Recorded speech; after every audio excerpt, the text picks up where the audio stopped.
VolyaRadio. Slava Ukraini!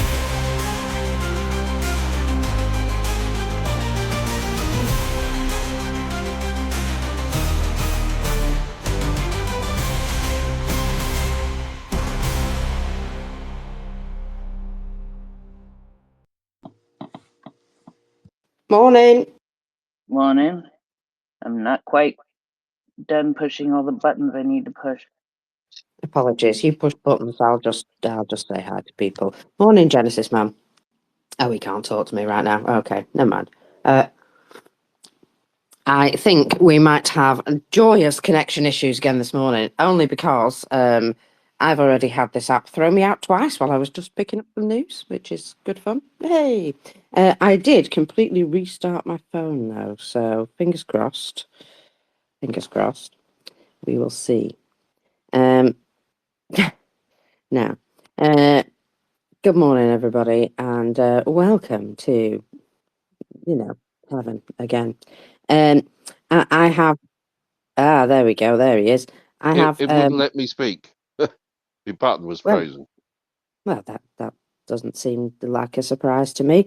I just wanted to say that I had a little chat with our delightful friend Prune last night. Prune 602, is she? 60? 602. Or Prune 60, if you... Yeah, anyway. Either way, lovely little chat with Prune yesterday, and I just tell you all to look forward to me and Prune arranging a special show at a time that Prune is awake, because it's currently like 3 a.m. in Prune land, and obviously just not ideal. Not ideal. Especially when she's got like a complete show of woe, is that? And skullduggery. What a show. Well, yeah, we would indeed be having a good long chat about the agriculture issues and the train problems and a few other things. So she also loves the bonds, but I said, well, you'll have to talk about that kind of without me, because it's a little over my head. But she said, don't worry, she'll dumb it down for me. So that's kind. Thanks.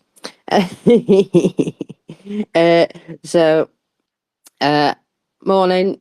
Yes, I'm a tired girl today, but I have noticed that the armed forces of Ukraine keep liberating places. Dubrovka, that's another area that Ukraine have liberated. Something tells me that over the past week, the Russians have been a bit tired. And they're getting their asses kicked. So I have a feeling that things are not well for the Russians. I think the cold's upsetting them quite ridiculously. General Winter defeated them very much before, so talking of somebody who's not quite gone yet, Mr. Kadyrov, he's still alive. Bless him. I thought he was. I didn't think he'd died yet. But did you hear what nonsense he was talking yesterday while he was standing there using a stick to hold himself up? Oh no, I saw him alive, which was most disappointing, I must admit. But what did he come out with? Are they going to win, I suppose, and all that bollocks? Well, he said, had he given the order, Zelensky would have been delivered to him in Grozny faster than Maduro was flown to the United States. He forgot, though, that Russia actually tried that.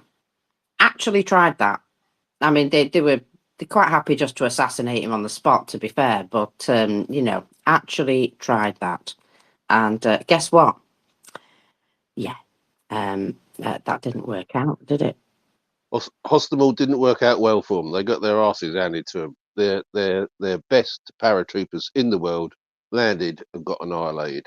So what does that tell you? Absolutely. Prince, are you wanting to shoehorn in a timestamp at this point? I can shoehorn in a timestamp very quickly.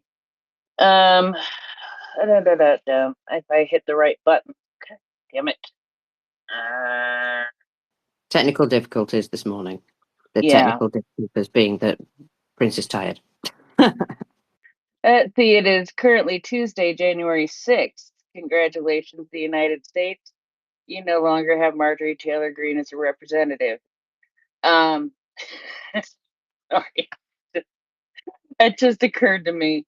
So let's start out in over the pond a bit. In Urbum, UK, it is 7:05 a.m. In Stockholm, Sweden. I can't say that Stockholm is the exact location, but Sweden, generally speaking, it is 8:05 a.m.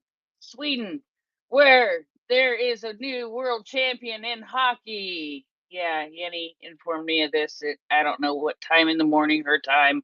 She did not sleep again, but Sweden won the tournament that they were playing in. And I expect you to come up and I expect she will come up and try to bend your ear about it. It is 9:06 a.m. in a very big sheep pen, Ukraine, and in Useless Loop in the workers' paradise of Australia, it is 3:06 p.m. At Kinki University in Osaka, Japan, where I don't know if there are classes happening yet or not, it is 4:06 p.m. They may be wrapping up for the day. In Cockwash Creek, Australia, it is 5:36 p.m. Those people, they need to fix their clocks and join the world. In Spanker Knob, because Spanker Knob just is what just popped out at me. Well, that sounds bad. If it popped out of me, I might spank her away. Anyway, it's 6:07 p.m. And in ode to things where metal things should not be, in Dildo, Newfoundland and Labrador, which is just 2 kilometers north of Spread Eagle Bay in Newfoundland, Labrador, it is 3:37 a.m. If they say it's 100% silicone, why is there a metal bar in it? These are questions that people have been asking a lot lately.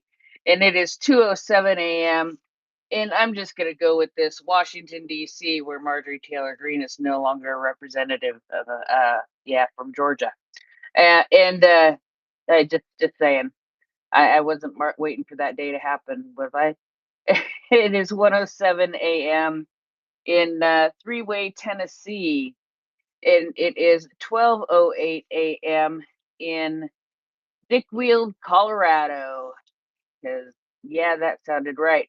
In Whiskey Dick Mountain, Washington, it is 11:08 p.m. still on Monday, January 8th. And it is 10:08 p.m. in Eek, Alaska. Alaska, where Sarah Palin can see Russia from her house. And Sarah Palin can see Russia from her house. And Marjorie Taylor Greene is no longer a representative from Georgia in the United States Congress. So Marjorie Taylor Greene is no longer in Congress. That's the timestamp, is it really? Sorry, it is the anniversary of an extremely shameful day in our country. So let's find something good that happened today, and that is something that happened today. I believe it was her. She is no longer a congresswoman from Georgia, if I recall correctly. This was the day she was done. Well, thank you, Prince. So yeah. I've found a little present for Yenny this morning, even though they're world champions.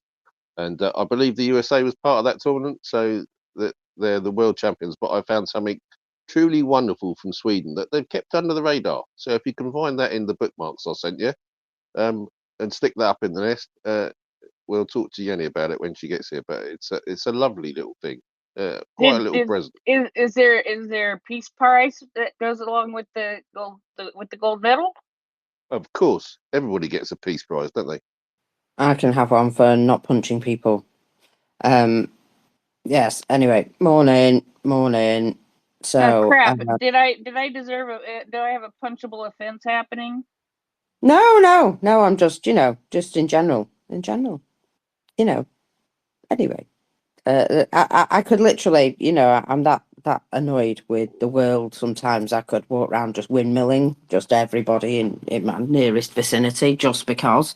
So I think I need to, get props for not doing that.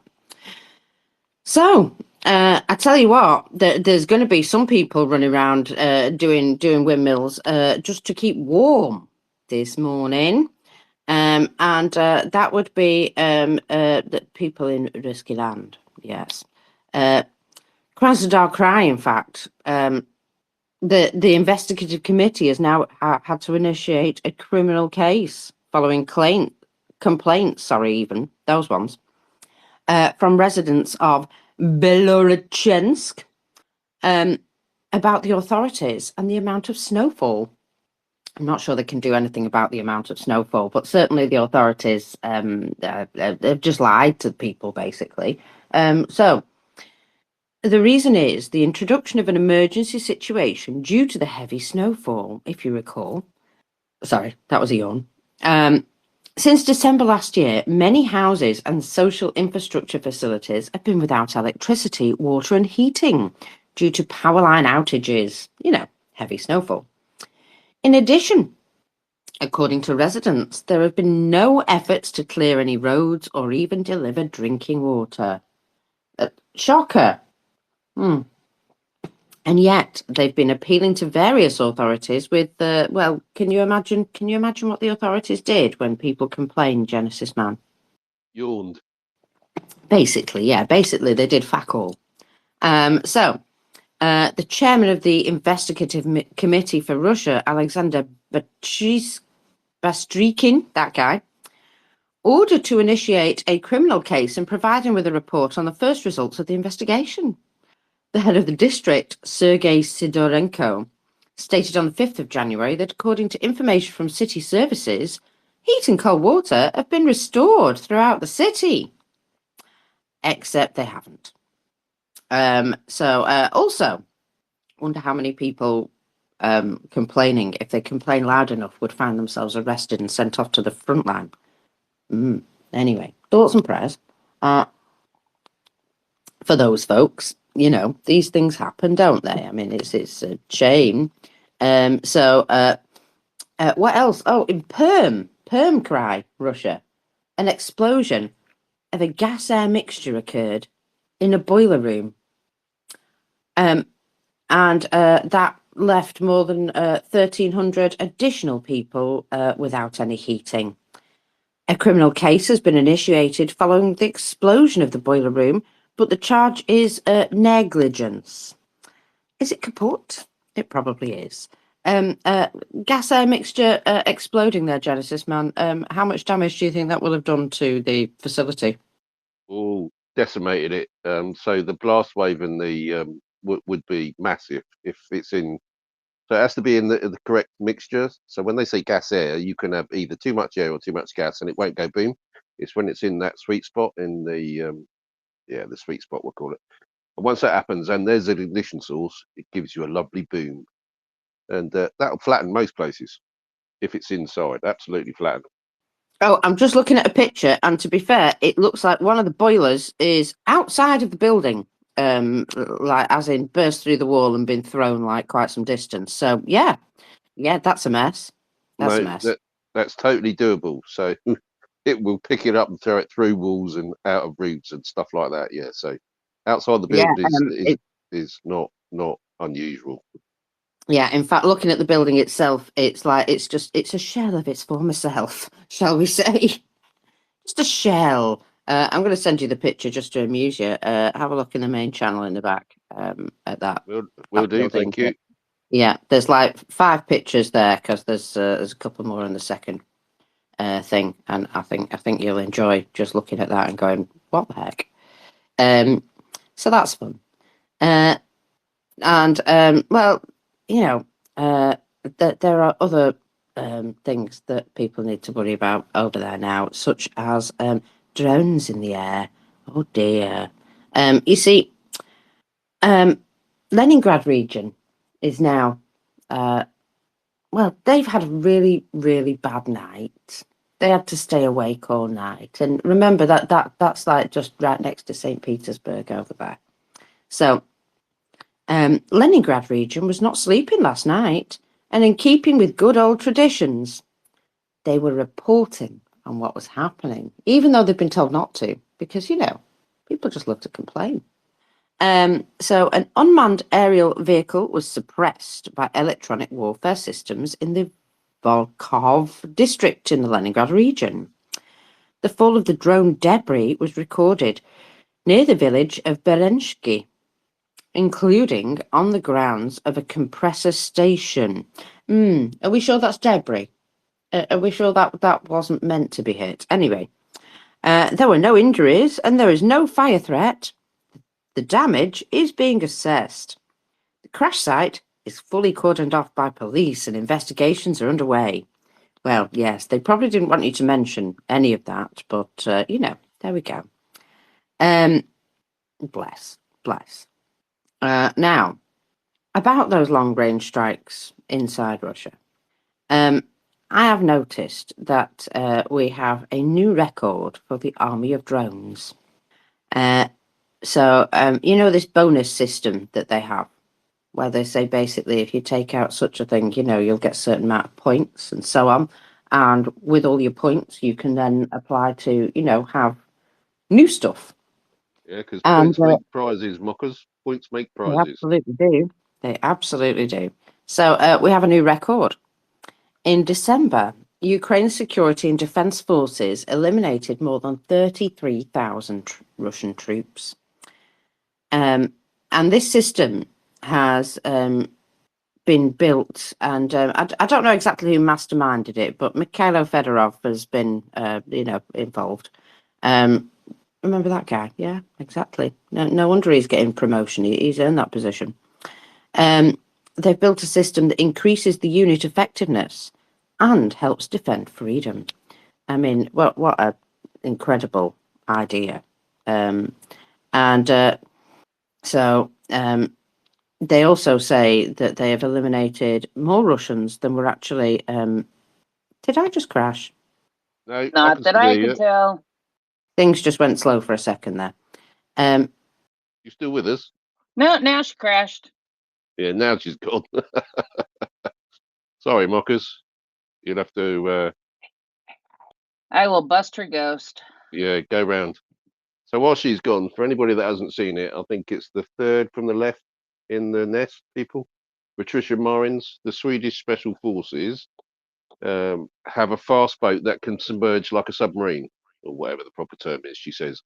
It's incredibly ingenious and interesting, but the internal equipment will probably degrade quickly. I don't know about that. I think it'll be fine. But go and have a look at that, because Sweden is coming to the party. Now, they're not saying that Ukraine has this at all. They're just saying that it's a capability of the Swedish Armed Forces. Well, they're good at sharing stuff, let's put it that way. So let's see what happens. Hopefully they'll send a few to Ukraine. Is she back with us? No, she's not. But I saw that. I saw that as I was putting it in the nest. That's pretty freaking cool. She's on her way back. Yeah, I thought it was really cool, actually. So here she is. Yeah, approved. Mockers approved. Come on back. Yeah. Well done, you. Welcome back. Well, yes, these things happen. We'll try again. We'll try again. Problem is, this app. I've not been able to. If anyone's DM'd me over the past 3 days, I've not been able to look at DMs. Every time I try and look at DMs, I get thrown out. Does your page go to a big black X? Because mine does now and again. Yeah, and then it just chucks me out. So it's one of those things. No matter. He's obviously tinkering in the background with something, can Oh, he? I'll tell you what, he's fucking pissing me off. Anyway, let me try and go through what I was going to tell you about drones. Yeah. It is noted that those unmanned systems took out more Russian soldiers than were recruited in that period of time, which is, notable. So, Magyar's birds, they put out a little explanation as to what Ukraine's doing, and they're scaling their deep strikes. Mm-mm. And this is why we're seeing, Prince, I believe your mic is open. I can hear you breathing. Thank you. That was really napping me off. Apologies. Felt like I had a cat chewing in my ear. I apologize. That's all right. It's all right. It's just, how I am with strange disembodied noises. Magyar's birds have been, shall we say, scaling their deep strikes. And I've got something here from their account. Today, 5, 7, or even 10 long-range strikes deep inside Russia over the course of a single night, and no longer coming as a surprise. This tempo has become part of the operational reality of the Ukrainian Defence Forces. Who'd have thought this back in 2022, by the way? Just saying. We explain which specific decisions underpin the USF scaling of capabilities with a shared operational architecture. Over 6 months after Magyar took command of the USF Army, several systematic steps were implemented that directly relate to scaling up deep strike capabilities. A unified system for target accounting and verification. Common standards for recording, confirming, and counting results have been introduced. Every target is processed under the same rules, and the entire USF, that's all the unmanned systems forces, now operates in a shared operational language. Noise and discrepancies between units is reduced, making results comparable and repeatable. Successful models are scaled immediately. I mean, that's clever stuff. That's clever stuff. Expansion of deep strike capabilities across multiple units. Instead of relying on single flagship units, capabilities are scaled across the entire structure, including training, integration, onboarding new elements into a unified operational system. More drones, more pilots equals more targets hit. The numbers indicate this strategy is working. Don't they just? Establishment of a deep strike coordination centre. Centralised planning, synchronisation and prioritisation enable parallel strikes across different regions within the same time window without any loss of control. The centre operates in close coordination with the other units of our defence forces. Ukraine has set a global precedent to become the first country to establish unmanned systems as an independent branch of its armed forces, turning unmanned capabilities into a foundational element of national defence. To wit, to woo, what sexy words those were. Somebody said here, I assume that Magyar's birds aren't so far away from being the first UAV division in the world. And they've just put a little smiley face and a wink. So, yes. What they've accomplished in the last 6 months is nothing short of incredible, don't you think? Absolutely, Mockers. And there's a post in the nest, it's the fourth in, Ewan McDonald, and he's talking about how Ukraine is effectively shutting down Russian airports over the last few days using drones, and they have. So they're not having a good time of it, bless them, are they? And it's all that they deserve, I might add. You know, I happen to have that in my bookmarks. Yes, 3 days now. Right. No, it's quite all right. It's quite all right because you brought me to talk about it. So 3 days now. There has been technically a blockade of Moscow's airports.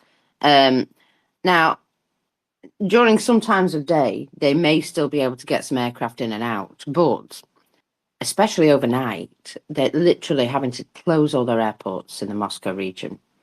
Well, that's a terrible shame for them, isn't it? Remember how Ukraine asked for the skies to be closed? Well,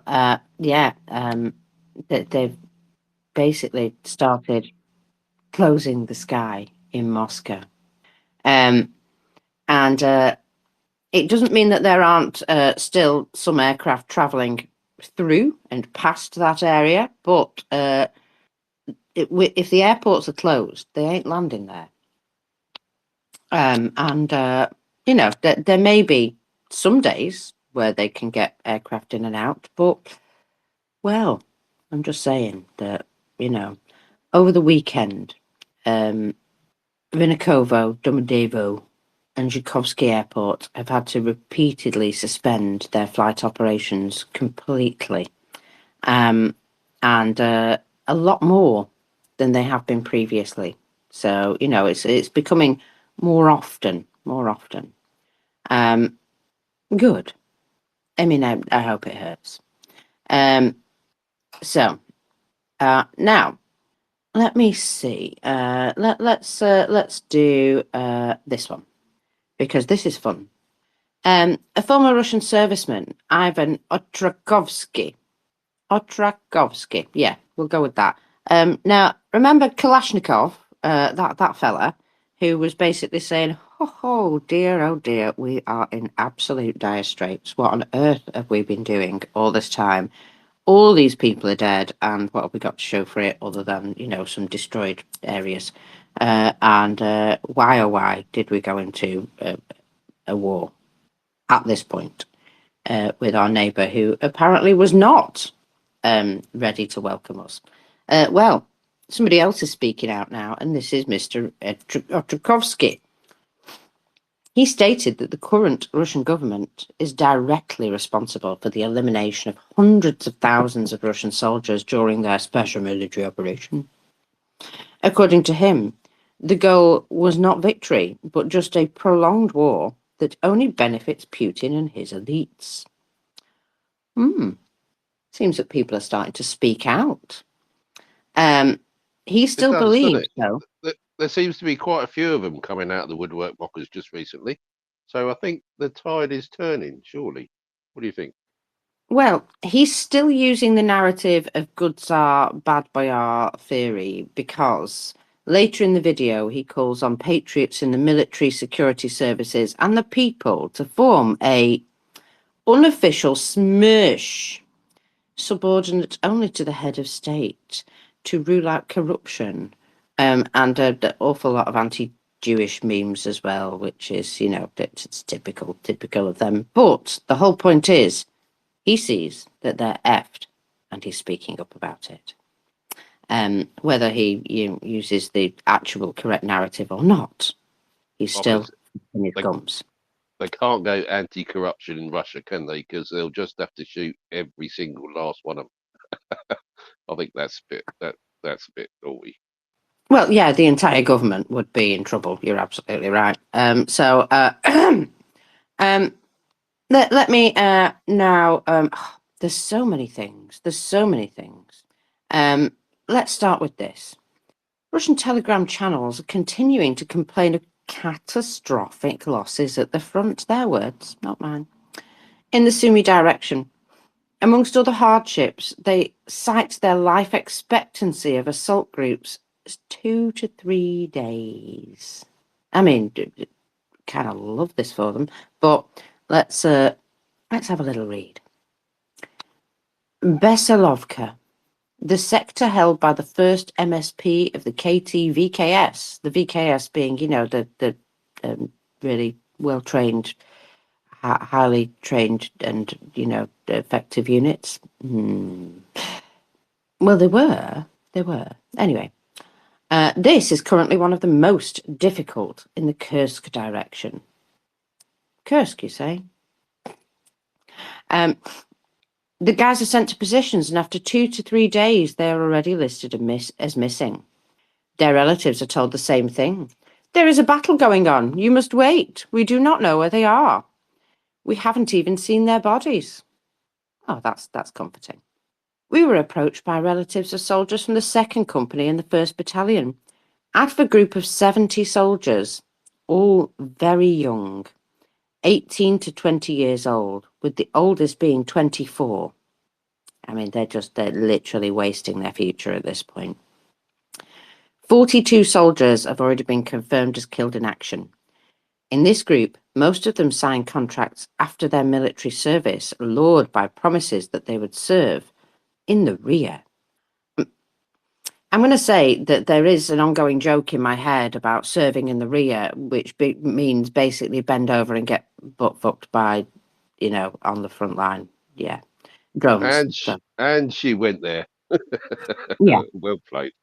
Yeah, exactly. If you're going to serve in the rear, you're getting fucked by your own Russian command, basically, and not in the literal sense, in the sense that he's going to put you on the front line. Oof. Anyway, serving in the rear. For many, the decisive factor is that they were promised not to serve in the infantry, but in the VKS, because that's attractive, apparently. The relatives of the soldiers who approached us were very concerned about their own anonymity. Allegedly, the guys could be discredited by their own just for being, looked for by their families. Goodness. But they asked to publish this information of chances of getting out alive from Besilovka are smaller every day. Just point out that they have lost an extraordinary number of people in this one area alone. Do believe it was, getting on to a full formation of chaps. Is it called a battalion? I don't know. One of them, anyway. So that's fun, isn't it? All good fun. I have some stories from Russian media, and I'm drawn to them, but I'm going to wait. So let's start with this one. Russian war bloggers have reacted with derision and embarrassment to claims by FSB Special Forces veterans that they could have done better than the US Delta Force. The US, you see, successfully captured Maduro, in case anybody didn't notice. In case anyone didn't know that was happening.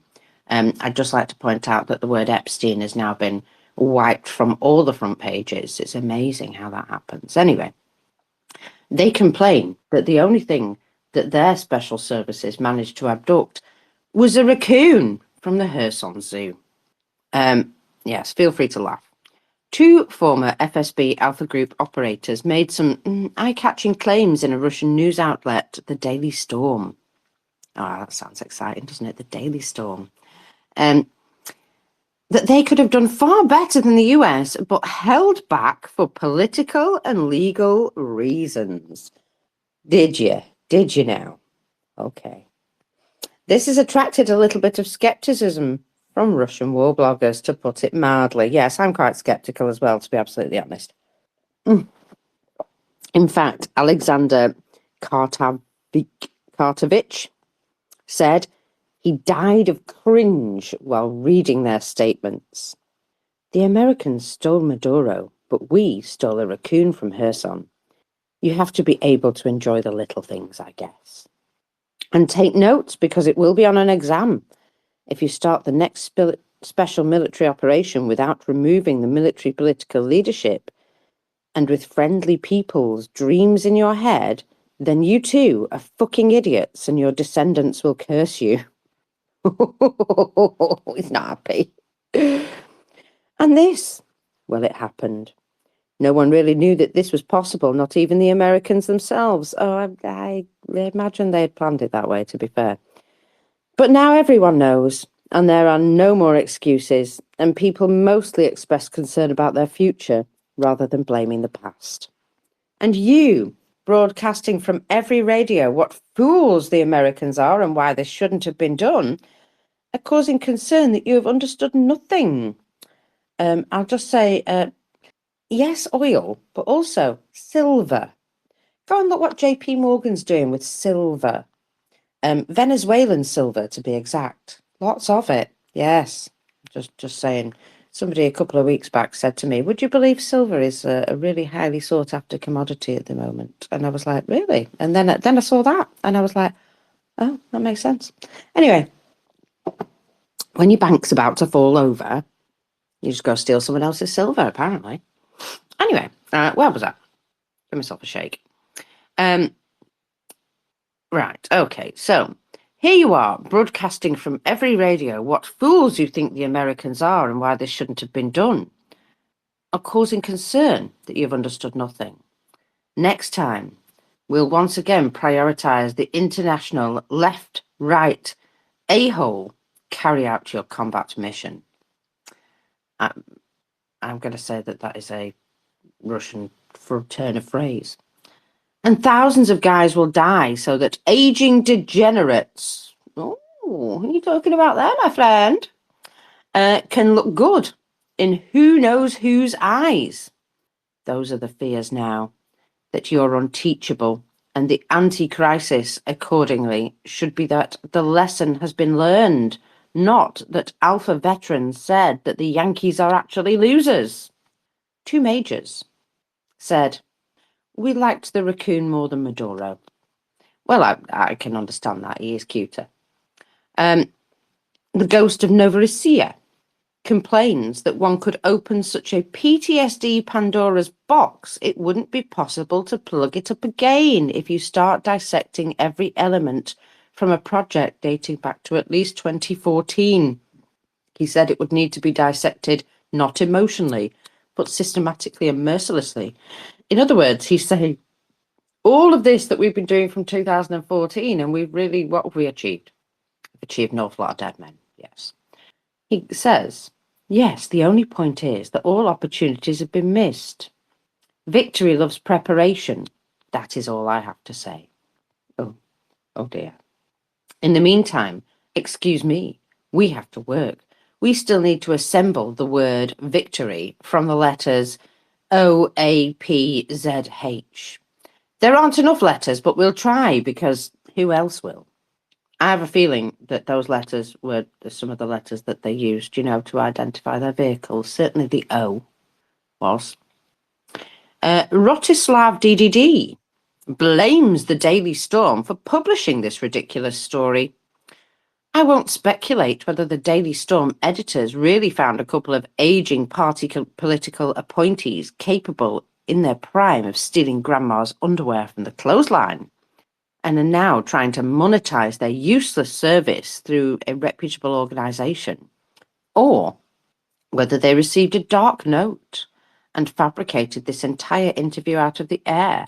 These are simple and stupid and cheap lies. Get used to the idea that Delta Force landed in the government residence, supported by manned and unmanned aircraft, destroyed the facility's security, dragged the Maduro couple out of their bed by the scruff of their neck.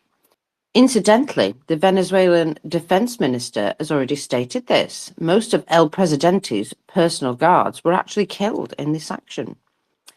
Svetoslav Golikov, I remember him, is just entirely embarrassed by the whole thing. He says he's in a state of Spanish shame and deep thought, and doesn't want to comment on anything. Lieb Hussar despairs of Russia ever being able to learn the lessons from the US operation in Venezuela. What conclusions will we be drawing from what happened? In accordance with our traditions, none. We want to dance on a rake, and we will do so even if we lose our eyes, our balls, and our mug turns into an ass, because that is what we want. I believe he's being a little bit sarcastic. Older than Edda, this is another channel, argues that to say now the entire operation in Caracas is bullshit, and we could do better simply because we haven't yet been given the orders, is on one hand nothing but tacky patriotism with a vengeance, and on the other a slander against our highest political leadership. He comments, we have many excellent specialists, but when conducting an operation of this scale, the most important things are intelligence, training, and cooperation. Well, yes, that cooperation bit. Intelligence as well, perhaps, yes. Everybody can do training. Everybody can do training if you put some effort into it, yes. But the other two, I'm not sure Russians are capable of those. Anyway, he goes on to say, it is not down to the personal skills of individual special forces soldiers. Combat Reserve points out that Russia has never accomplished an operation of this sort. It is nonsense, of course, when someone talks about things that they have never done. In the entire history of the Russian Federation's special forces, Not a single head of state has ever been captured. Not a single country has been neutralized using the airport headquarters delivery to Moscow scheme. The end. Well, he's got a point, hasn't he? All of them have a point. Morning, Daniel.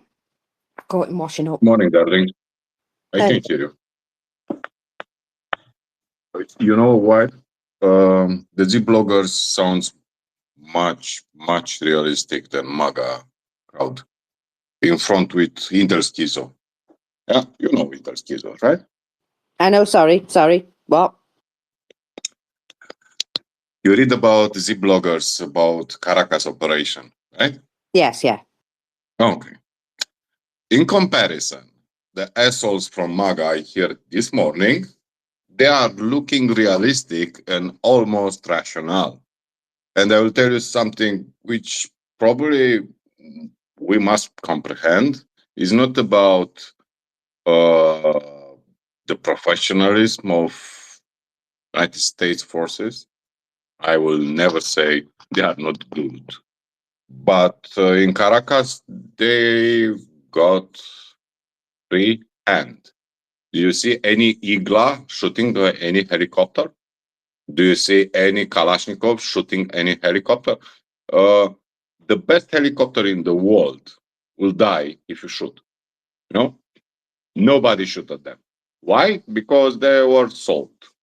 Yeah, the faction who wants to make the deal, who negotiated in Qatar with Stephen Miller, this Patrushev of America. Yeah, these guys just sold Maduro for a better deal for them. And guess what? What happened in Caracas this night? There was fighting between factions. I see people running on the streets and shooting because it's working so well, this stunt. And when we hear that, the Z bloggers, I can say, in this morning, in a space with MAGA crowd, I hear people celebrating like was 2022, February, and they will say, Kyiv will fall in 3 days. Exactly the same bullshit. I will say something like this. If you send special forces and nobody will shoot back, and the jumping knee soldiers, you know, that from parades, will stay in their barracks, and nobody engaged Americans, yeah, they can win easy because was no opposition. That is a fucking reality.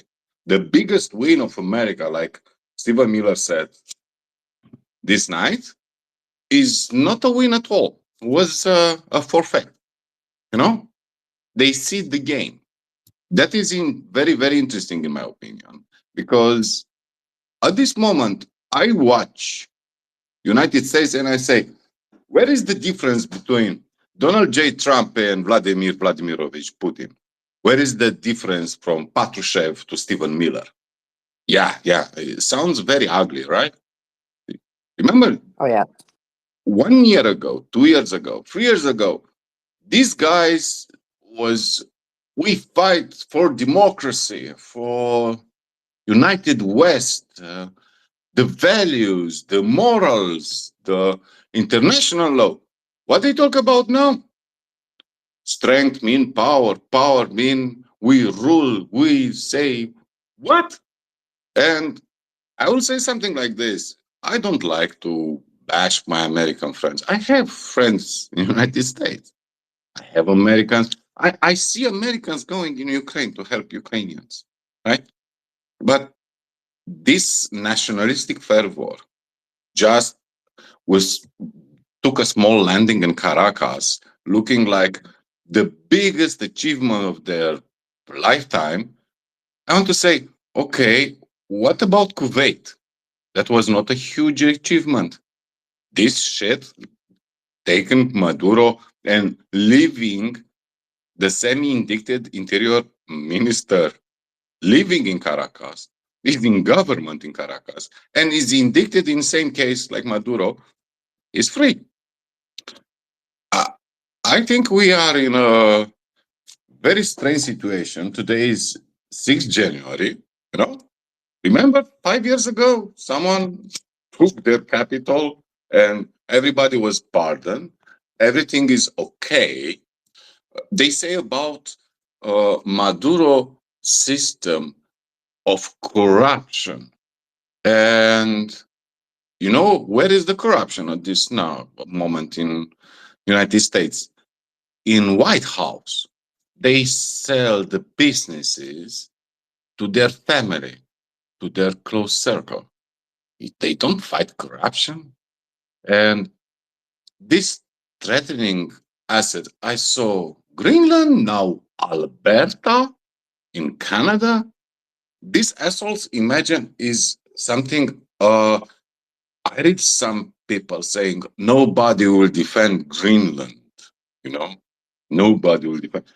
You know, if even they try, and you'll see it, because you know, Greenland, we cannot do something like in Caracas. And also, before this stunt, they concentrate forces to shoot the boats. In fact, they took it the time to get every asset necessary to do that stunt from Saturday.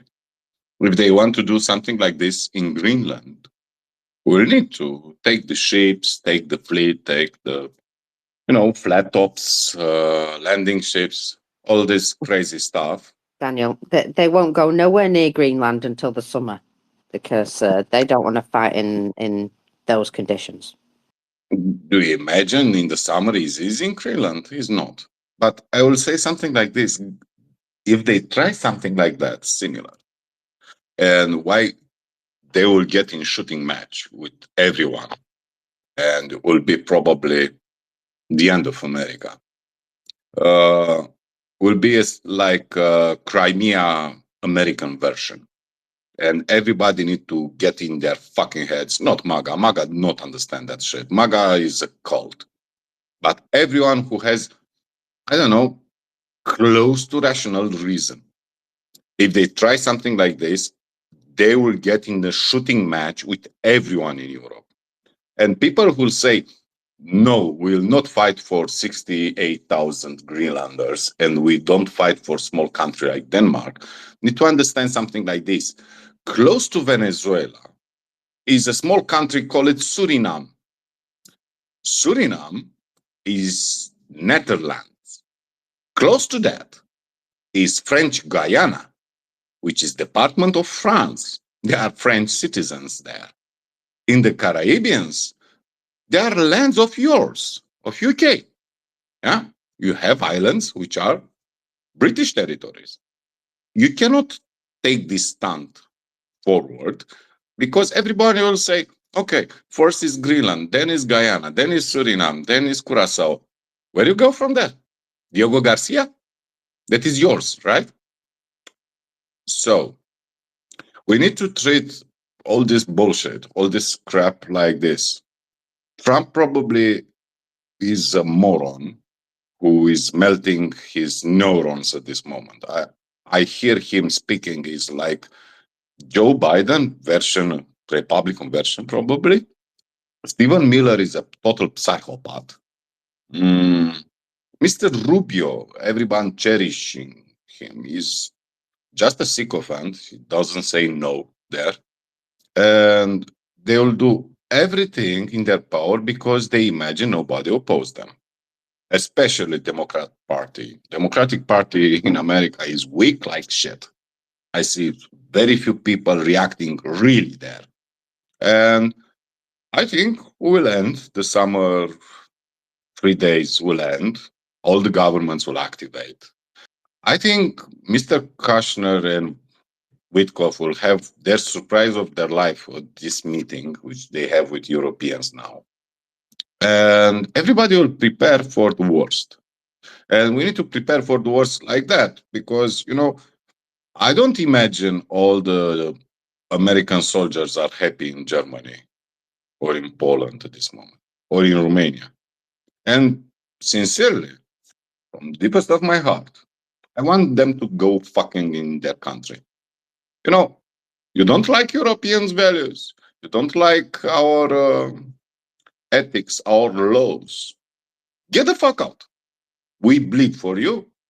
No more. And I, I think it's very good for Ukrainians, this. Extremely good. People hardly connect rationale behind. But imagine like this. Do you think when you threaten Greenland, when you threaten Canada, Europeans will say, let's give to the Russians the Donbass? Let's make a compromise for Ukraine? I don't think so. I think all this crap is dead. We'll probably play this theater for a few days, weeks. I don't know. Why not? We are good at diplomacy. Saying platitudes make somebody imagining all the things are different, but there is no coming back from this. I don't think this will be ever a coming back. And I want to see Chevron entering in Venezuela, even with all the Marines, all the ships they can send there, in the situation when the bands in Venezuela start shooting each other. I want to see that shit. I want to see how people risk their money there. It's so stupid. So stupid because they know it doesn't work. They know it's just a stunt. They know it's just a political, flexing to cover all the damaging things they have home. And, I was extremely disappointed by American citizens, which I never imagined I will say 1 year ago, 2 years ago. To have a problem with your groceries, you have a problem with rent, and you go to the public stand, we capture Maduro in 40 minutes. Of course you capture Maduro in 40 minutes if he's not shooting match with them. Nothing. Anything. I think a Syrian gang of al-Nusra will shoot more, and even if they have only rocks, it is just so shameful to fall on this shit. I cannot comprehend how can you cherish this, and to hear Americans saying, I want to see how Canadians and Europeans cry about international law and treaties. And are you out of fucking mind? Do you think, I don't know, the European armies are Afghans or Iranians? Or are you stupid? We fight with you. We know your tactics. We know everything of you. We have your weapons. Are you stupid considering you can win? We will not win, but you also will not win. Okay, it is responsibility of entire United States, all their citizens, for all this craziness, We'll see in Monday what will happen. Indeed. We finally got Iwana up onto the panel. Go ahead, Iwana. Yeah, thank you, Marcus. I'll try to be short because I can't stay for long, but I agree with what Daniel said. This is like normal. I remember the time when in communism, when Ceausescu was still there and we were praying for the Americans to come and do something and get rid of Ceausescu in one way or another. But this is not the way to do it. I mean, you cannot invade the country, and we know it's not political. Maduro was faked the elections and was in power since January 2025, so it's a year now.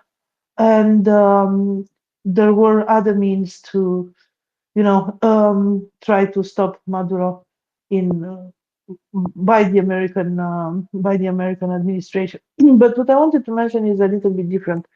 Yesterday I was in a space. I kind of listen to spaces when I have stuff to do, and I listen to very diverse spaces because I also study, disinformation and so on.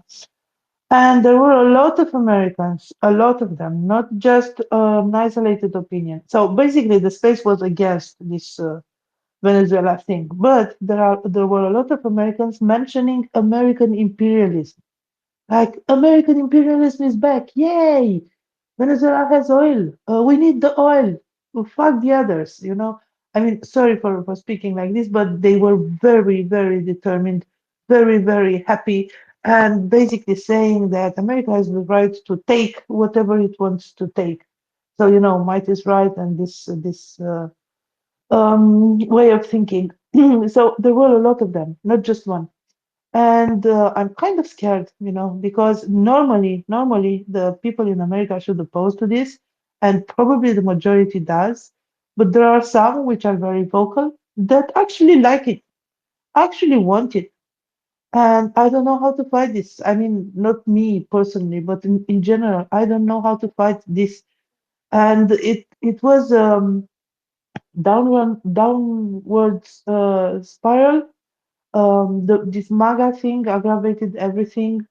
And right now we found ourselves trying to fight, you know, not just the American administration, but probably a significant, and I'm not saying it's a majority, but a significant part of the American population. And I really wanted to see what do you think about this? Because for me it's very, very worrying.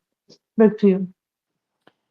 Well, it is a worry, but nobody lives forever, eh?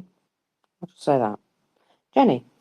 I also listen to controversial and sometimes idiotic spaces, and the space I listened to were most likely chock full of MAGA idiots. And it wasn't so much that they were like cheering on the fact that the US had taken over and kidnapped the head of state in Venezuela. It's what they wanted next. So the order was Cuba, Greenland, France, UK, because apparently the UK is completely lost to the jihadists. You're all jihadists over there, and Islamists and whatever ists there are. And it's Can I just, point out that I haven't seen a single one of those people I in my know, country? Um, I, I, actually, with my own eyes, not a single one. yeah, I know, and but these people are convinced. I don't know where the hell they were in the UK, but it's completely taken over by Islam.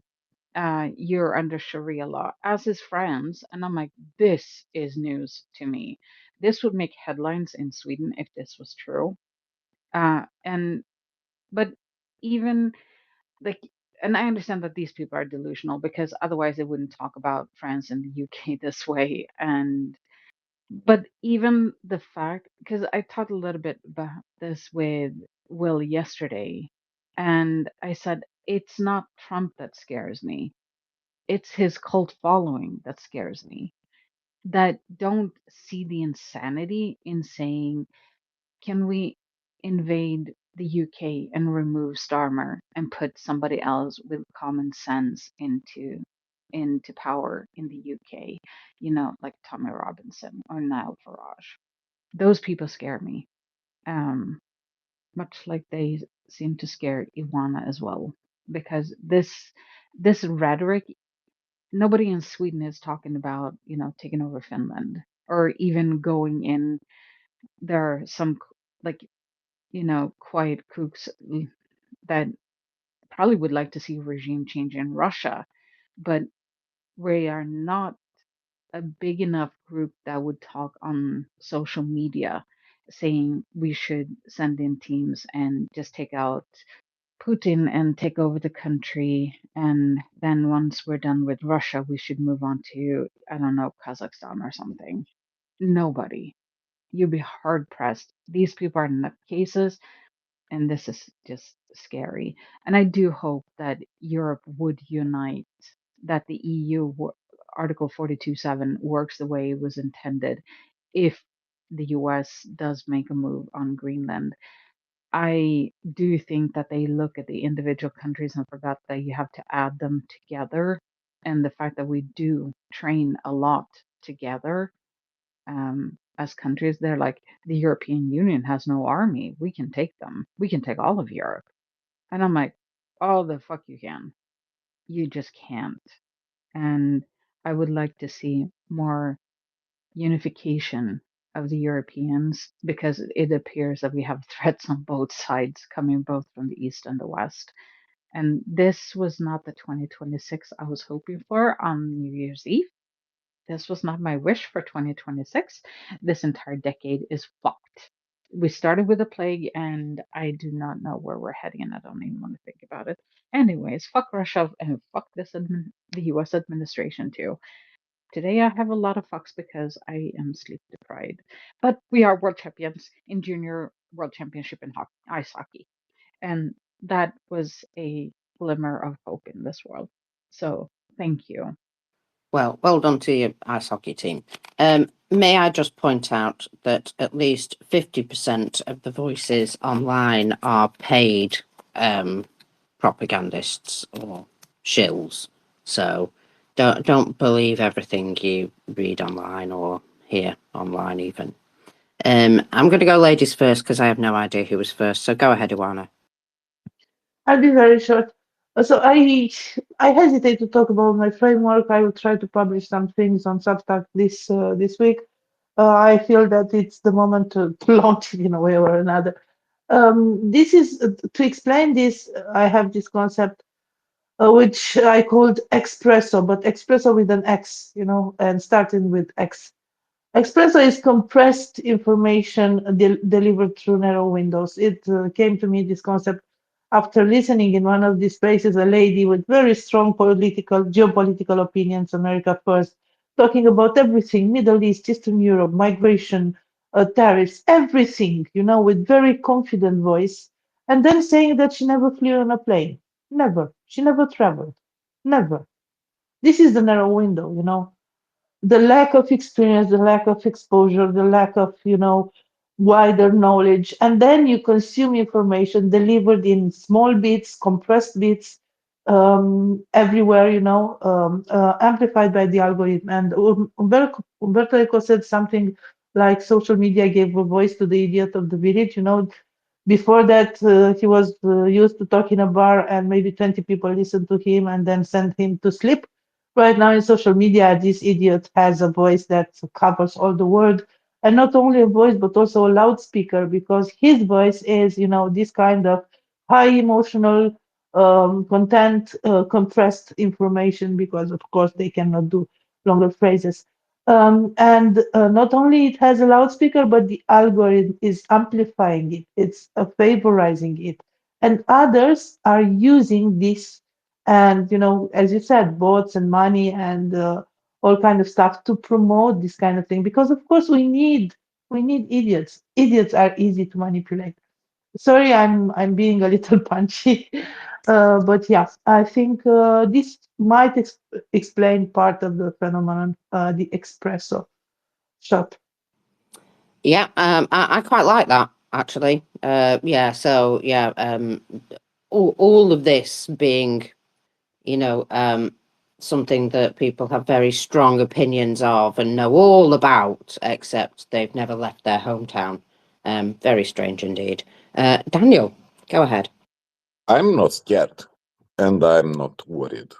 I would say that's very easy because, if you are scared, you don't do anything. You just paralyze. You don't need to do that. And I don't think anyone should be scared. I think we need to be circumspect and probably less ready to accept bullshit. Is somehow weird after 4 years. That guy who sent people to hang his vice president, he put a gallows and say hang him, and search for senators to beat them, right? Because he doesn't want to be certified. That same guy become elected by 77 million Americans. That shit happened, and that is America responsibility. And after 1 year, when they send green card owners in Nicaragua, after they threaten Mexico and threaten everyone and say all the crap things and put the red carpet in Alaska for Putin, I don't think we need to be scared. We need to understand the possibility of implosion inside American system is very big.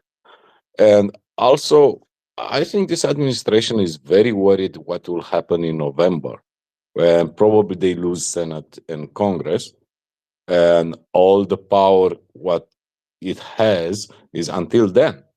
And biology is a bitch for Mr. Trump, but probably because they are very careful, they tread very careful for 4 years instead of putting him on charge for insurrection, instead of arrest Miller, instead of putting all these guys, under the law.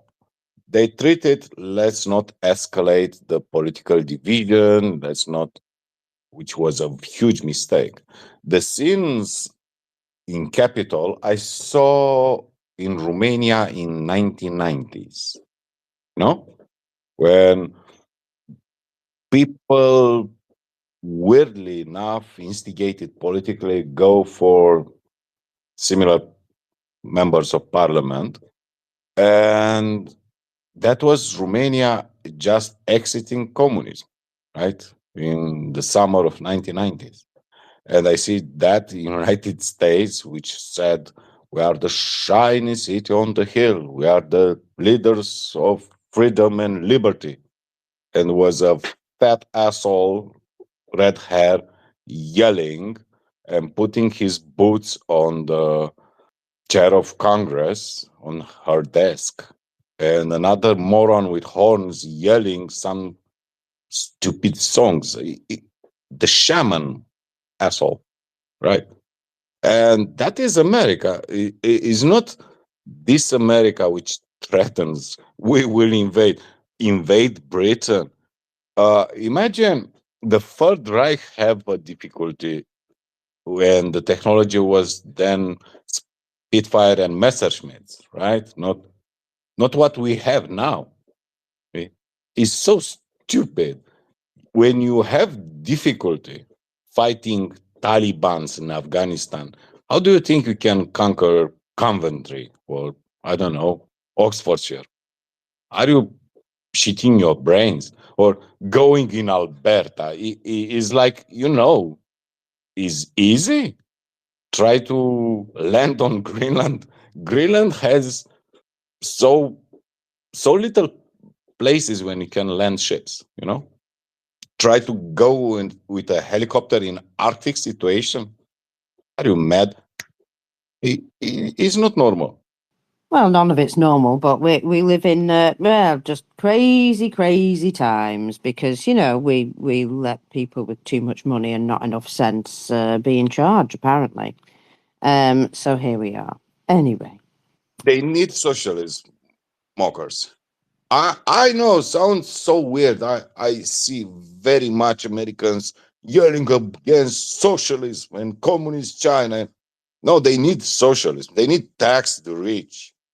Taxing the rich is absolutely. the most sensible thing to do. You cannot let billionaires to buy the senators. Cannot let Musk to put $200 million on their campaign, and you not tax them. It is so stupid. America is stupid. Sorry. Oh, you don't have to. Yeah, you don't have to belabor that point with me. I totally agree. So anyway, I'm going to do some numbers because, I'm going to do some numbers. I've got them here. So, oh no, I haven't. Hang on, 2 secs. For some reason, my app had to refresh itself. Thank you for that. Here we are.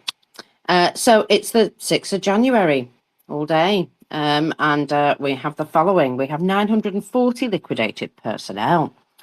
It's not that far off 4 figures, is it really? We have 5 tanks and 6 armoured personnel vehicles. Well, it does show that, Russia's been trying to do something, but they're not doing very well. They're losing. Just look at the battlefield. They're going backwards in some places at this point. Good. 46 artillery systems.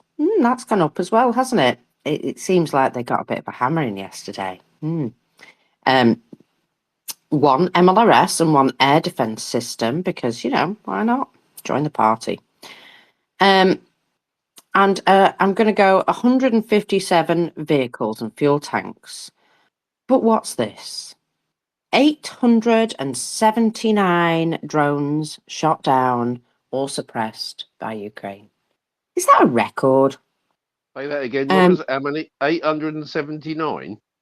879, yes. Got to be a record. Absolutely got to be a record. It's a lot, isn't it? And remember, Ukraine have told us that, at some point, there'll be 1,000 a day.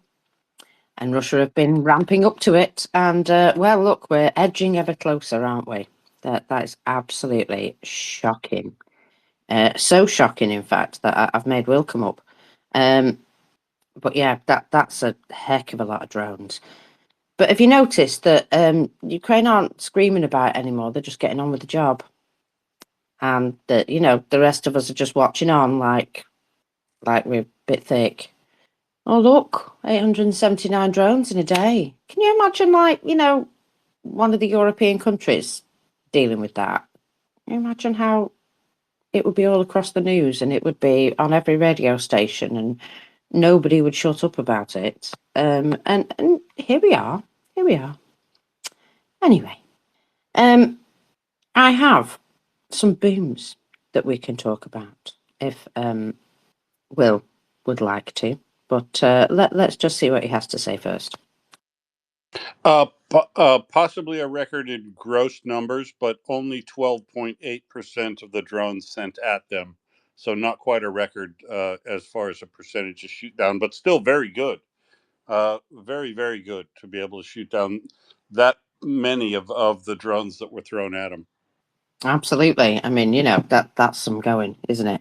But yeah, just like I was saying, if that was any other country, can you imagine the furore in the press? Indeed. Anyway, talking of drone attacks, overnight drones attacked a couple of enterprises in Russian cities. Penza and Sterlitamak, apparently. Monitoring channels report that in Penza, the target appears to have been the biosynthese plant, a pharmaceutical manufacturer, officially, but it does say here also could be a bearing plant under the name of the pharmaceutical manufacturer. So probably a bearing plant. And at the same time, Astra reported that drones had attacked the territory of ZATGATP2, which is a freight transport company.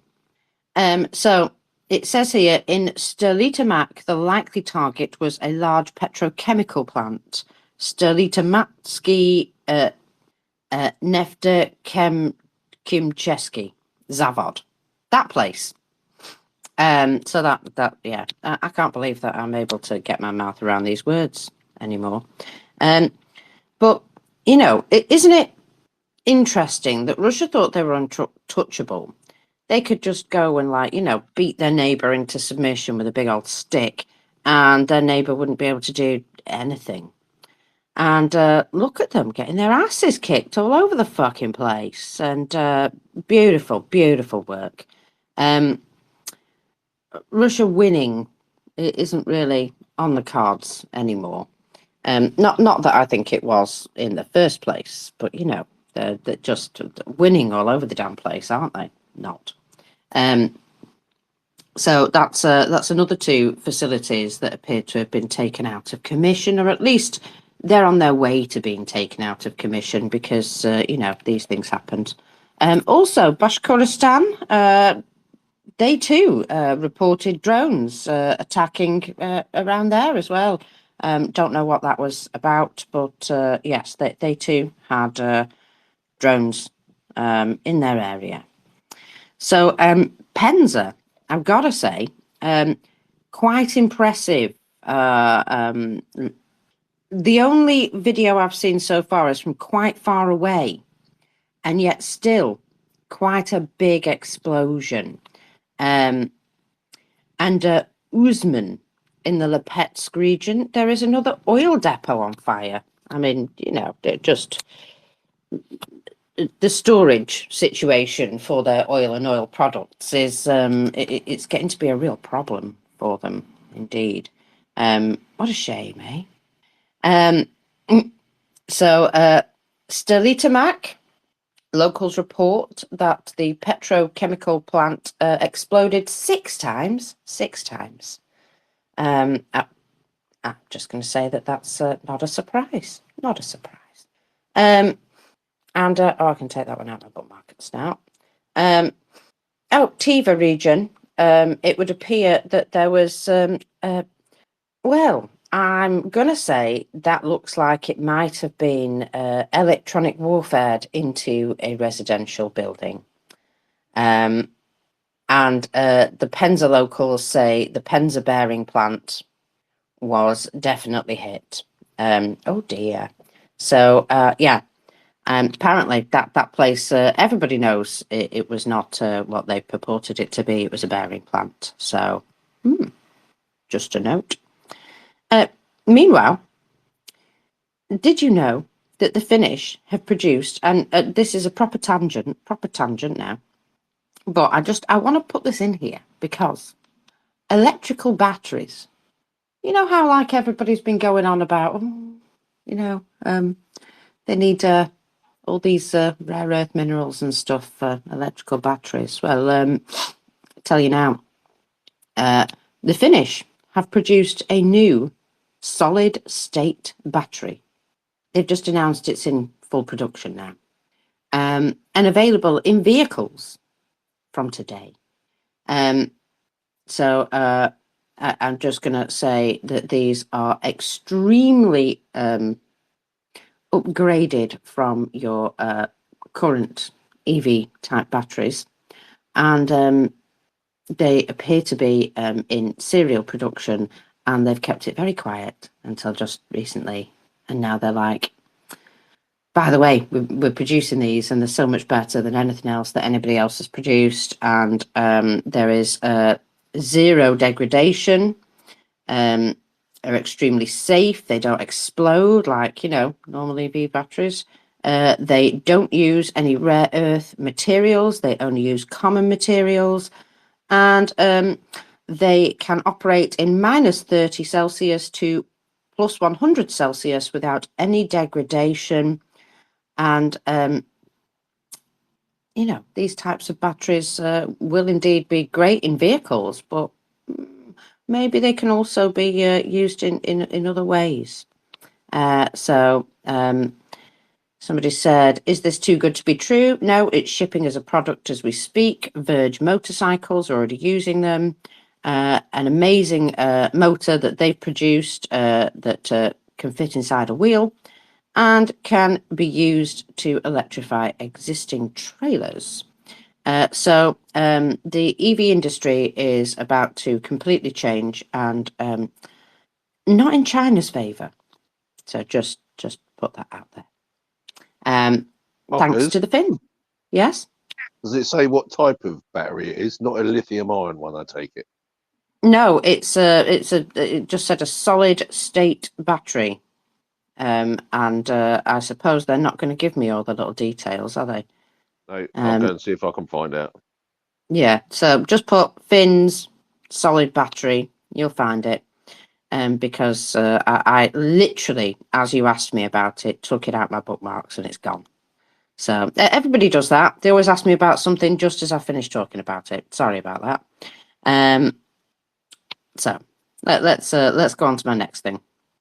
I got a lot of stuff. I'm trying to decide which one to do first. Let's do some silliness. I've forgotten to do the Air Force report. Let's do that first. Then we'll do some silliness. Air Force report. 61 drones of various types, with 53 of them shot down or suppressed. It's almost as though they're not trying overnight anymore now. At least War Doggo probably got a good night's sleep. It says here, the preliminary data of 8:30 this morning, they shot down and suppressed 53 enemy Shahed Gerber type UAVs and drones of other types in the north, centre and east of the country. 8 strike UAVs were recorded hitting 6 locations. So that's a very quick one there.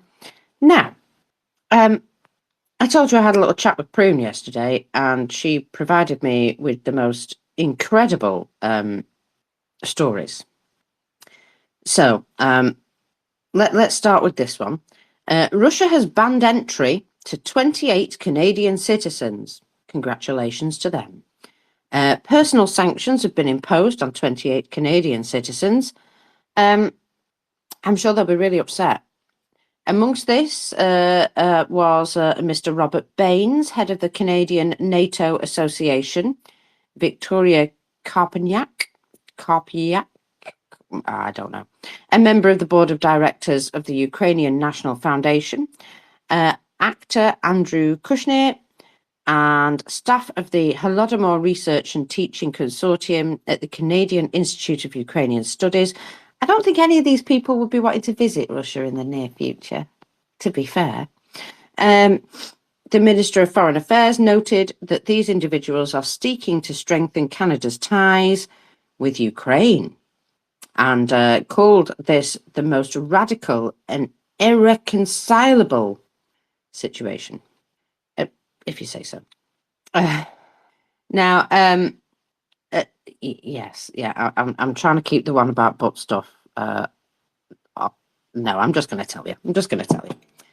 So yesterday, the best thread. I mean, I almost died laughing.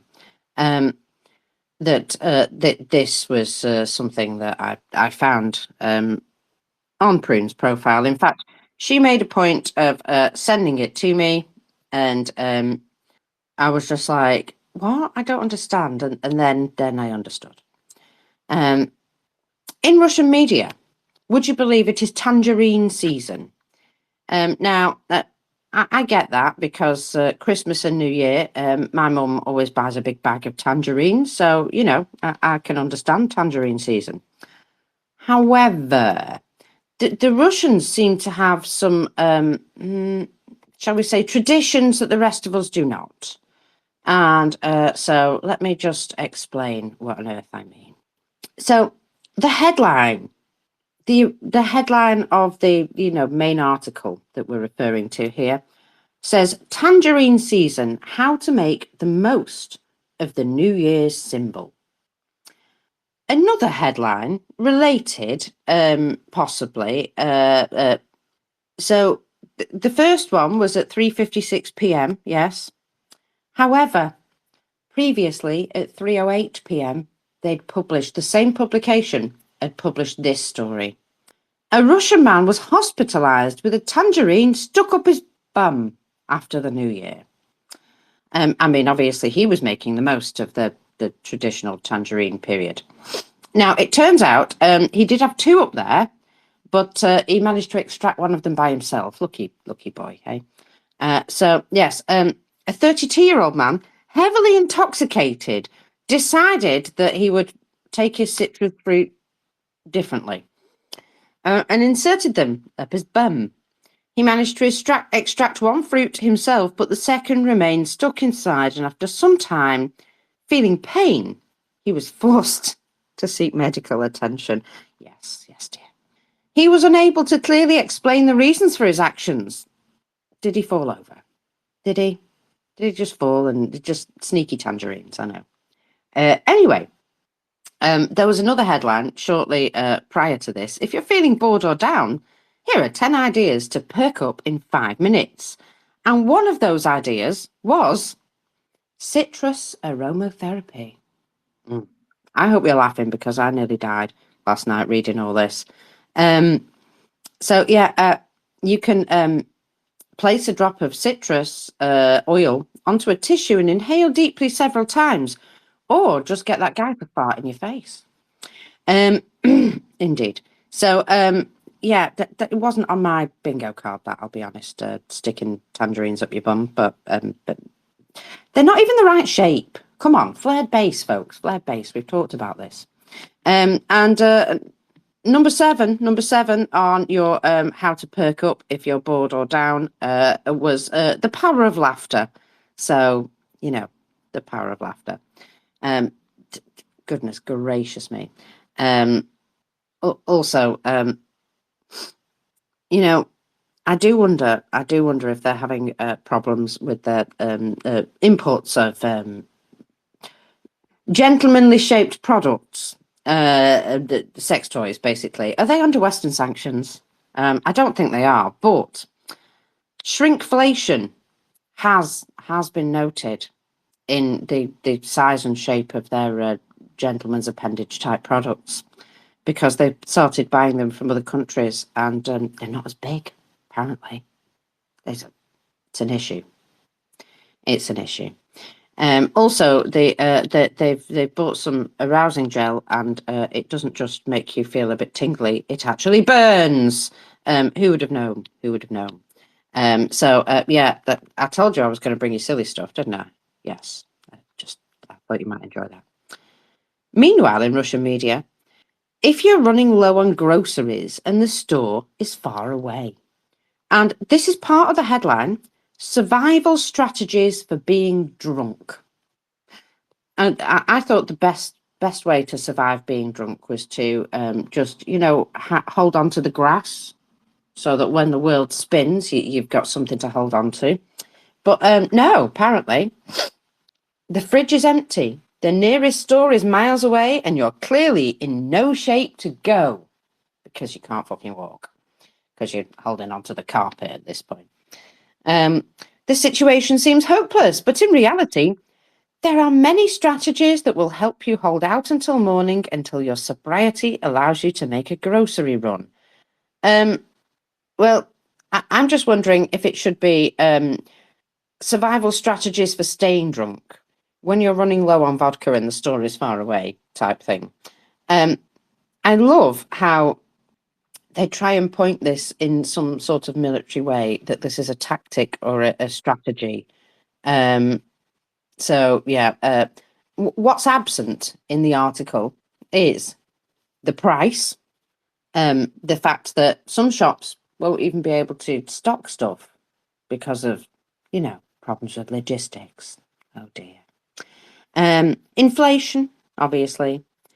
No mention of why the shops may be far away or empty, but we can see that that's the case. Instead, the burden is pushed to the individual. You should adapt. You should plan better. You should stay sober and sensible in this economy.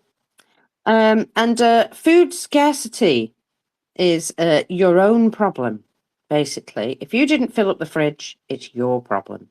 So yeah, there's that too. There's that too. It just very strange, very strange.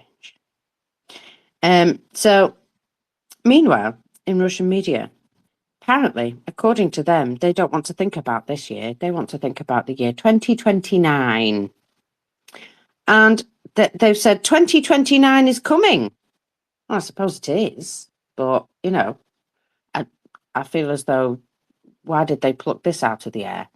And key trends for the next 5 years. Hang on a minute. Has somebody been doing some maths? Because 2029... What are we in? We're in 6, so 7, 8, 9. Yeah. There's 2 years that they've accounted for there that don't exist, Genesisman. I was just going to go. So firstly, if you're having trouble, you know, with your vodka supply, buy 2 bottles. But somebody obviously can't count, because if they think 29 is 5 years away, then they're mad. And they have been drinking too much bleak vodka. Always the way. Daniel? It is weird. They don't talk about peace deal with Americans. Not at all. Nothing. So today, their man, Mr. Witkoff, is meeting with Europeans and Ukrainians at Paris. Nothing in the press. Nothing about peace deal. Nothing. Weird, right? Well, that's because that narrative only actually exists in America. The rest of us, well, I don't know, maybe some of us are still trying to think about it, but I can assure you that that narrative does not exist in Russia at all. It's just, it's laughable, in fact. It's not something that is going to actually happen. And that they absolutely give no shits. It's just another FSB operation to, try and cause rifts and problems. And I do feel sorry for Zelensky being caught up in it, to be fair, but he is doing his best. So, hopefully, fingers crossed. But yes, you're absolutely right. They don't give a toss about any of that. So, yes, let's ignore that shit, just like the Russians do, because that's about as obvious, an indication of whether they care or not about it as anything else. So, one thing we do have to talk about, though, is their absolute failure in lots of things. Russia have lost their ability to project their power across the world, mainly because they decided to spend 12 years aggressing against their neighbours, including Ukraine. Since September 2022, their power has eroded a lot faster. Well, I wonder what happened. Did they invade Ukraine and get their fucking asses handed to them? Yes, they pretty much did. So, September 2022, Armenia asked Russia to come and help them. Please help us. Please help us. Our neighbours are aggressing against us. And, we require some assistance through our CTSO Mutual Defence Article 4 thing. Because, they had to make something up that was basically the same but shitter as the NATO Article 5. So Azerbaijan has attacked us. Russia denied that Azerbaijan had attacked them, full stop. And so then they denied that they could provide them any assistance. So first they said, no, you haven't been attacked. And then they went, oh, okay, you have been attacked, but we're not going to help. So that meant Armenia ended all funding and participation in the CTSO, CSTO, whatever. I might have got it the wrong way around. Anyway, stabilised relations with Azerbaijan themselves and remained within the group in name only. They recently also called for the withdrawal of a small contingent of Russian forces still in the country. Basically, they said, you can piss off. We don't care about you anymore. Bye. In November 2024, Syria had a bit of a moment, didn't they? Yes, they did.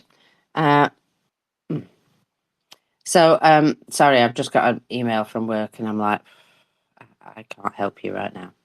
Never mind.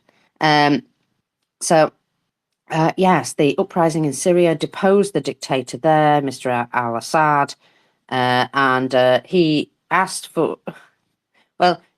Russia for ammunition, and all he got was a ride. So his regime collapsed. Russia had to withdraw their forces and equipment. They lost access to the air base. Yeah, that's as good as it's getting. And they had military and commercial contracts at the vital Tartus naval base completely suspended. They also lost their power or their ability to project power into the Mediterranean at that point.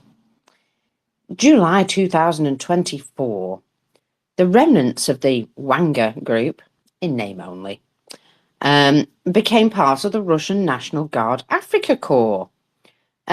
However, turns out that, well, in Mali, that they weren't very welcome and they were ambushed and 50 to 80 Russians were killed. A helicopter was shot down. 6 MRAPs and 14 trucks were destroyed or taken by the locals. And it was actually the worst Russian defeat outside of Ukraine since the Kanuko fields in Syria. Oops. April 2025. The US threatened to destroy Iran's nuclear weapons program if Tehran didn't comply with early agreements. Iran asked Russia for help, and Russia did deepen their cooperation and military ties, but didn't actually provide them with any material assistance. The US and Israel bombed Iran in June 2025, and Russia did nothing. Absolutely nothing. Additionally, Russian air defense systems were proven to be completely ineffective. We keep seeing that, don't we? June 2025, PMC Wanga remnants declare mission accomplished in Mali and withdrew in August to be replaced by regular Russian troops with the National Guard Africa Corps. However, the situation deteriorated further in the Sahel as Muslim extremists blew up their fuel convoys and caused an energy crisis. December 2025, the Sudanese government pauses earlier agreements with Russia to build a navy base at Port Sudan due to the ongoing civil war there. Prior to 2024, it was the Wagner group, Wagner, but you know what I mean, who supported, trained and armed the RSF from 2017 to November 2023. So dismantling them and flinging what was left of them to the far corners of the earth, well, it kind of messed up a whole bunch of projects. January 2026, obviously we've seen what a 3-hour special military operation looks like. And 2 months after Russia pledged to assist Venezuelan security, it would appear again they were able to do nothing. Kadyrov came out and made some idle threats, though, didn't he? And the Russian mill bloggers complained that the only successful exfiltration in Ukraine was the raccoon from Kherson Zoo. It's a bit all bark and no bite, isn't it? Somebody said a bit like a chihuahua, but no, not like a chihuahua, because them little beggars bite. No, like a big dog, because big dogs make a lot of noise and generally they're big old softies. Just so you know. Daniel. Yeah, talk about Russians. I hear something very interesting there. They made the poll in Russia and asked about Putin job. He has something like 45% of, the guy who can fix their problems. But you know who is winning in Russia? Nobody. That was one of the answers. Who is better to fix the Russian? Nobody. And there is much more in that than anything else. And about Russians doesn't want to stop the war. They want very, very, very much. Their problems is, they cannot speak because they are very afraid. And this idea of they don't care, I don't think it's too much. They have 3 days of no-fly zone in Moscow, right? So, idea they don't care is a bit excessive, and the taxes are going sky high at this moment. They don't have revenue, so they need to tax everyone. The food is increasing prices. The alcohol is increasing prices, and is not near anywhere to see, a bright future. Their propaganda say to them, then it's not something like, Ukrainians want the war to stop. Of course, they want to stop because they don't like to see Dnipro in flames and Kiev attack every night. But also the Russians say, I think they are in a situation after months now. There are 4 or 5 months of everyday bombing in their cities. And I don't think is anywhere, determination and will to go further. We need Novaya Russia. Because, after a while, they will ask very simple, why I need Luhansk? Maybe Crimea sounds interesting for them. It's a good place to go to beach, but why do we need Lugansk? And it's not funny to see, okay, they say, oh, Tatarstan, we don't care. We don't care about Tuva. But they see drones exploding in almost every big city in European Russia. Ekaterinburg, Volgograd, Omsk, Smolensk, Kursk, Moscow. It is not funny for them. And I will put this because we cannot see behind the propaganda, their television, their telegram posts, the war is very ugly for them. And I think all the people who have members of family in Ukraine fighting or near, concentrated and ready to be sent, I don't think is anywhere there a feeling how nice they will die for Mother Russia. Imagine the money incentives are cut. So even a Black Widow is not happy, will not receive enough money. The problem is, we talked a few days ago about Deripaska. Deripaska is the mogul of aluminium there, right? And aluminium is in a high demand on the planet. Aluminium is necessary from the soda cans to airplanes, right? And he is not worried. He's totally catastrophic in his attitude. And to say that he's not, I will look smart and powerful in all this group of big oligarchs around the table. Is something very difficult, and their projections are not nice. They cannot trust Trump will give them on the platter Ukraine. They cannot trust they can negotiate anything with Europeans. They cannot put, say, our army is capable to attack, losing another million of soldiers this year, and we'll take another 3-4 towns in Ukraine of 50,000 people, residents before the war. It's not something you can manage to project your future and say, will be better. It is something which Eastern Europeans understand very well. We can get hopefully about the future. There is no future there. And I will say, first and foremost, who had the idea of peace agreement, ceasefire? Let's negotiate peace.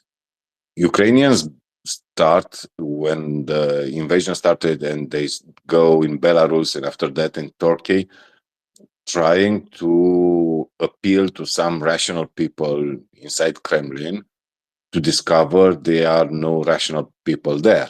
And after that, they understand we cannot negotiate with these fuckers.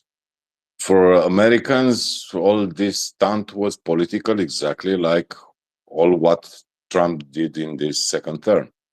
All just political stunt. Because nobody say, look, 24 hours passed and you don't fulfill your promise.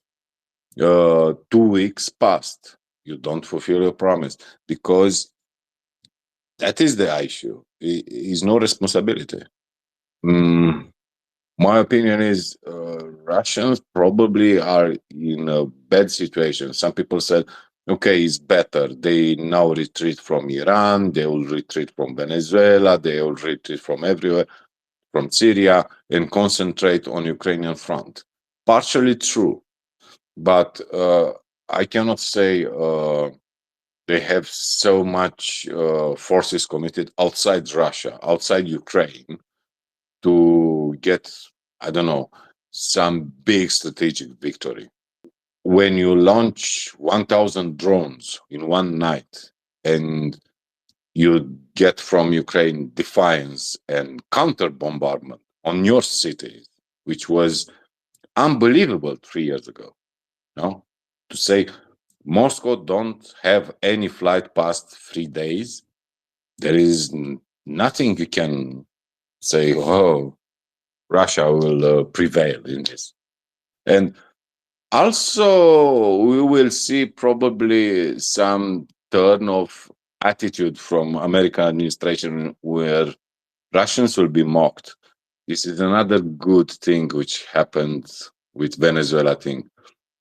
Because American administration feels very emboldened because they feel it humiliated before for months. Now Did they will you brag and will try to humiliate Russians. Yeah, did you see they've put out a statement in Russian on their Russian, what do you call it? Channel. They've got a diplomatic sort of like, here's our American Zakharova. message to Russia. Yeah.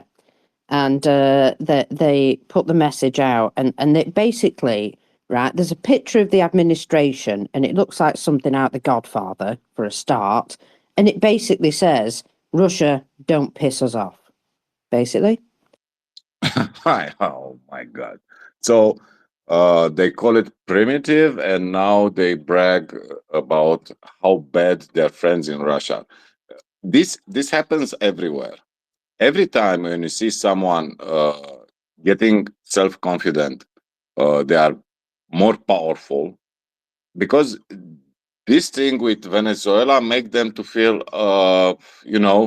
untouchable. And I see a lot of people screaming how wonderful the military operation in Venezuela was.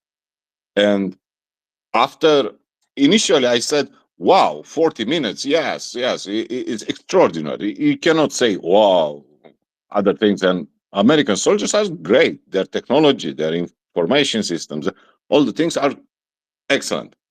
But on the other hand, I remember, man, I saw Russian helicopters flying over Ukraine, and Ukraine was at that moment was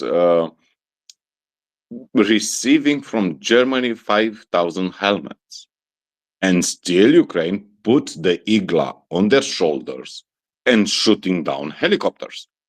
They put machine guns and shooting down helicopters, and I saw recorded on televisions helicopters being killed.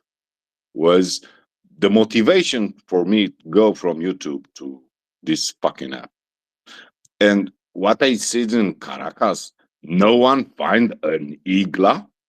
You cannot tell me is no handheld anti-air system, Chinese, Russian, or indigenous, to shoot the American helicopters. Nobody shoot them. Nobody. And will build this trust in Americans. We are unbeatable. They forget retreat from Afghanistan, which was probably the most important thing which started Russian invasion. Russians watched the Americans and say, you are so weak, you retreated so shameful. By the way, that thing is a Trump thing. People forget all the time that retreat from Afghanistan is a Trump negotiated peace. And Russians draw the conclusion, oh, the Americans are weak, we can do what we want in Ukraine. I think was the most important thing on the decision which Putin took in that days in January, you know. And again, Ukraine is very, very powerful for their morale, for their political system, for their society. It is unexpectedly strong after 4 years. And I can say I'm not disappointed in them, not at all. And I don't need to love them, you know. It, it's just they are our allies, and I respect them very, very much, and I don't disconsider them. I don't overestimate them. But it is very, very interesting. 2 weeks ago, we talk about peace, negotiated territory exchange, retreat from Donbass, free trade zones, all this crap, which sound very Russian, was a Russian peace plan. And now, because Americans doesn't feel weak like they was for months, they'll start bragging and start bragging and bragging and bragging. You know what the Russians will do? They'll focus entirely to divide the American society and institutions, and they will fall very easy, very, very easy, because it's absurd. Nobody has a clear mind to get in the front, take the leadership, the opposition.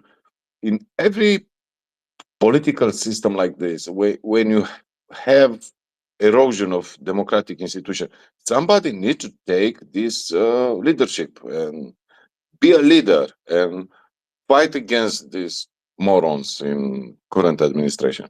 I don't see that in America. And the citizens falling from one of the oldest play in the book, you know, the aliens, the enemies.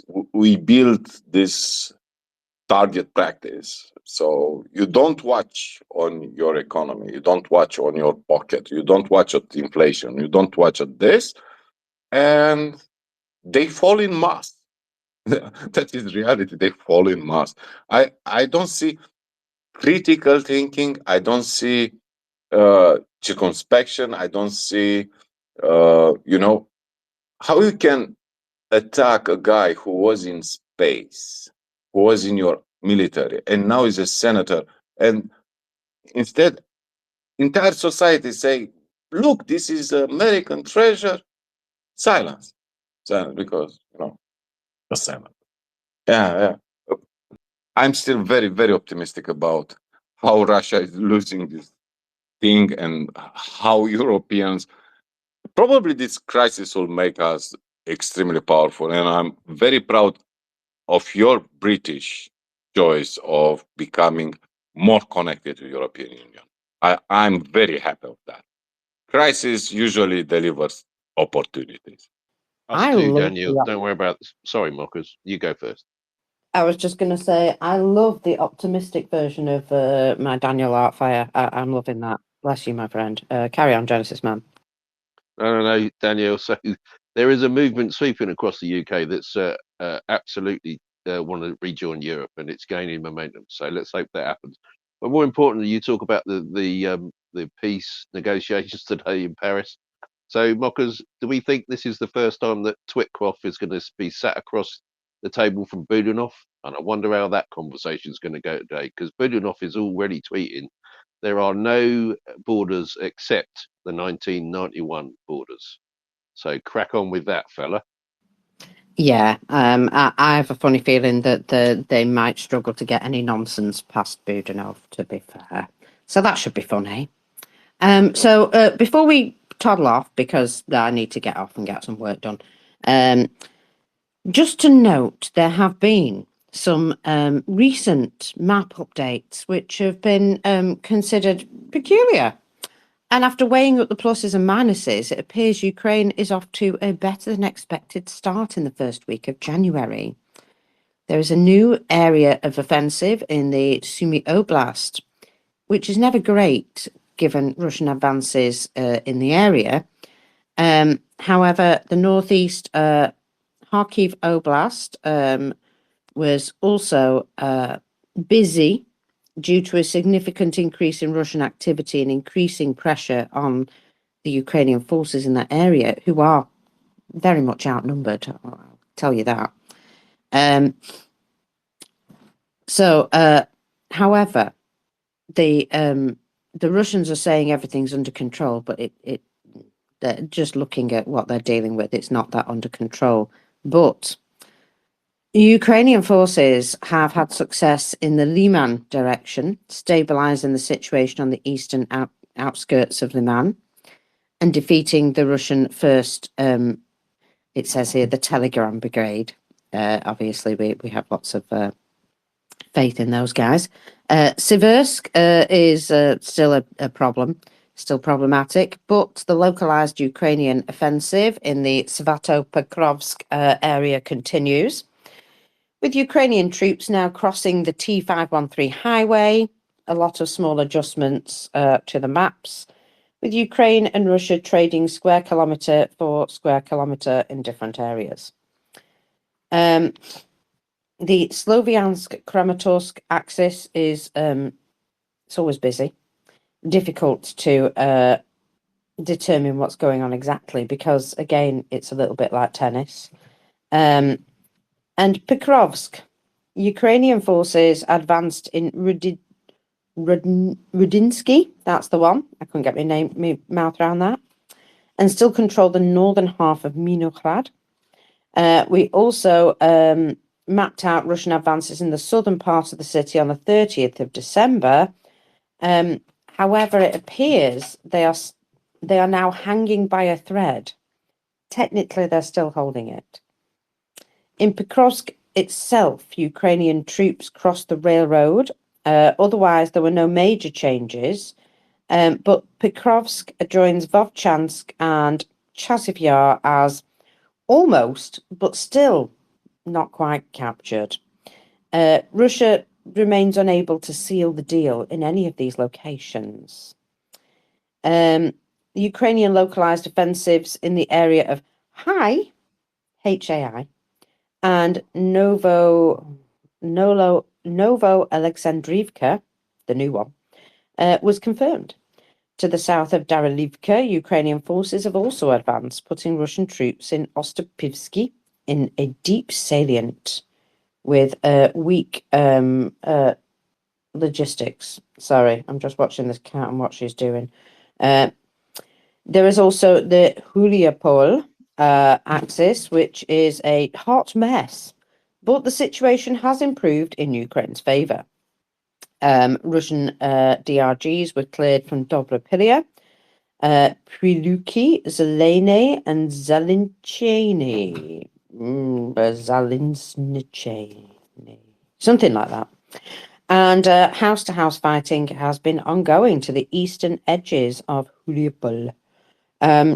Russia went from controlling 90% of that area to 20% in a very short period of time.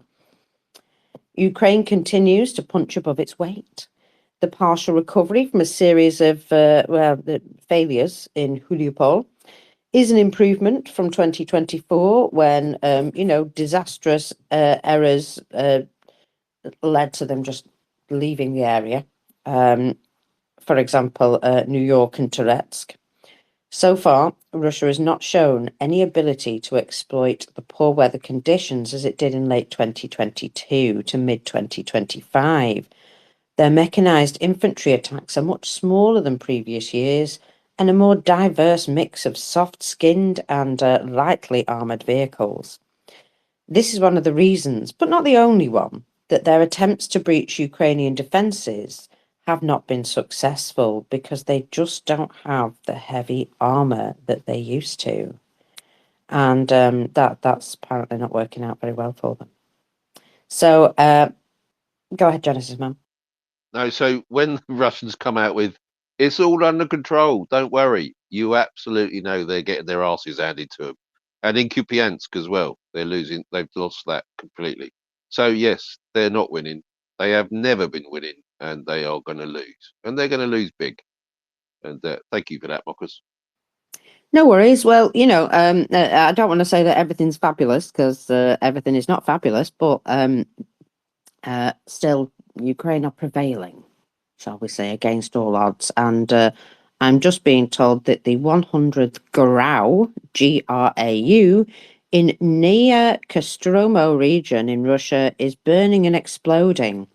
In case you wonder what this is, the Grau sites are Russia's strategic arsenals. And it would appear that there is a large strategic arsenal exploding. I'm just going to call that many booms. What a shame. Indeed, many booms. So, oh well, I guess something happened there, eh? I guess something happened there. So, thank you very much, everybody, for joining us today, and lovely to have you all here with us, and thank you for bearing with Ukraine. Well, we go through these things together, because, well, I keep saying this, had we helped Ukraine properly in years 1 and 2, we wouldn't be here, would we? But here we are, so we shall continue. And Ukraine ain't giving up, so neither should we. And on that note, I need to get out of here. So I love you as I mean it, and all of that, and thanks. But now I need to get going. You pop off to work. Love you and mean it. And thank you for the space today, everyone, especially Daniel. Good stuff. Good chat today, mate. And we'll get there eventually. So, Slava Ukraini. Heroim Slava. Slava Nazi. Prince, you awake, sweet? Smirtvaraham. It's Smirtvaraham, indeed. So, yeah, cheers and all that. Prince, over to you. Yeah, with that, all that's left to say is Scarapachamus. Babachimus. Bobachimus.